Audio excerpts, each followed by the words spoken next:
La poudre de lycopodium est hydrophobique, c'est-à-dire qu'elle ne peut se mélanger à l'eau.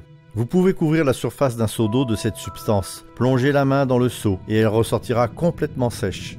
Mais la poudre de lycopodium s'utilise le plus communément pour les explosifs et les feux d'artifice. Encore que vous ne pouvez pas en faire exploser un tas comme si c'était de la poudre à canon. Et vous ne pouvez pas non plus la mettre en feu avec une charge électrique. Les magiciens et les spécialistes d'Hollywood s'en servent tout le temps parce que cette substance est complètement inerte tant que vous n'y avez pas ajouté un élément, l'air. Lancez-en une poignée en l'air et ce dernier se placera dans les molécules de la poudre, tout comme les bûches empilées d'un feu de camp. Soudain, tout ce potentiel va se mélanger et vous n'aurez plus qu'une étincelle. Vous obtiendrez alors une boule de feu. Tout ce que vous avez besoin pour cela, c'est d'un souffle d'air.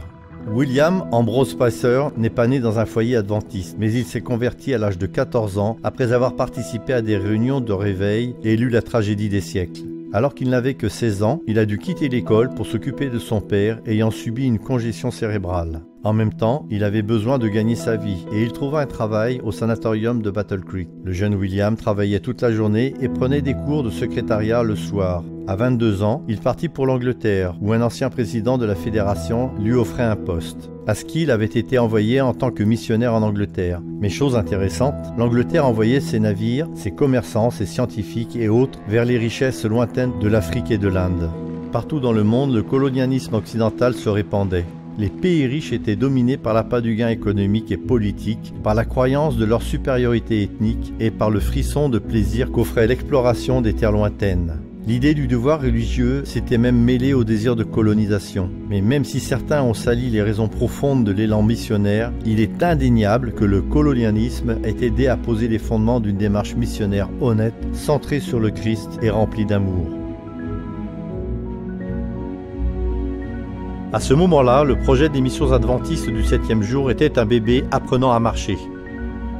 Comme une poignée de poudre de lycopodium, proche d'une flamme, attendant d'être lancée en l'air, prête à exploser. William Spicer a été la brise qui a permis cette explosion. Le potentiel était si énorme.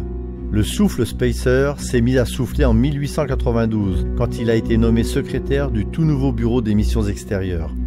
Une année plus tard seulement, un premier ministre africain offrait un terrain de 6000 hectares à l'église adventiste. Ceci a permis à Spicer d'établir la mission de Solusi au Zimbabwe, la première de centaines de missions en Afrique.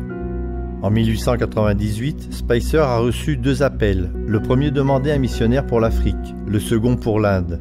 Il devint missionnaire en Inde et l'éditeur du premier périodique adventiste, Le Veilleur d'Orient. Mais Spicer n'avait pas jailli en boule de feu avant d'être revenu aux États-Unis plusieurs années plus tard. Il voulait servir de secrétaire au président de la conférence générale d'alors, Hadji Daniels, pendant son mandat. Daniels lui rendit d'ailleurs cette faveur quand Spicer devint lui-même président. Tous deux ont conduit l'Église au cours des 30 premières années du XXe siècle. Et ils ont voulu faire pour les missions adventistes ce que Henry Ford faisait pour l'industrie automobile. Ford visitait une usine de conditionnement alimentaire lorsqu'il a remarqué que tous les ouvriers étaient alignés debout et attendaient que la marchandise vienne à eux. Pourquoi ne pas faire la même chose pour les voitures? C'est ainsi qu'est née la première chaîne industrielle de travail, une infrastructure, un fondement. Aux environs du passage du siècle, il devint clair que le style de gouvernement de l'Église ne pouvait pas fonctionner. Bien qu'appropriée à une petite église locale, cette méthode de haut en bas cessait d'être efficace dès lors que l'œuvre s'étendait à travers océans et continents. Hadji Daniels suggéra que des unions et des fédérations d'églises mettent les responsabilités entre les mains des locaux afin qu'ils répondent aux besoins spécifiques de chaque région. Durant le règne de l'impérialisme occidental, des leaders tels que Teddy Roosevelt ont employé la diplomatie des cuirassés.